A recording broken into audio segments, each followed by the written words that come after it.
क्या पर आके पंगे। और सर जी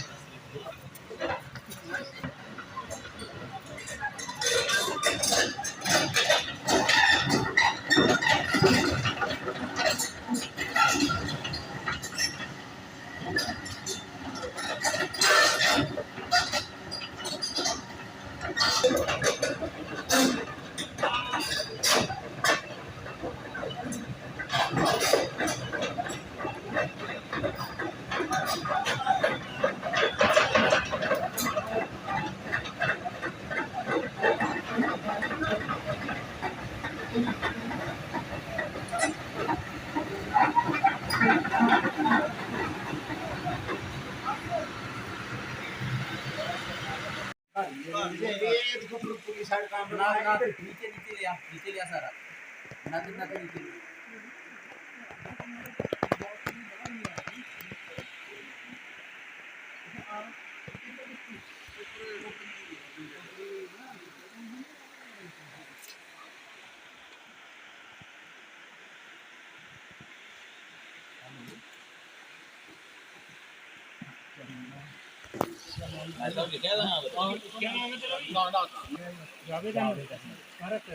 बात का नाम लिखना चाहिए।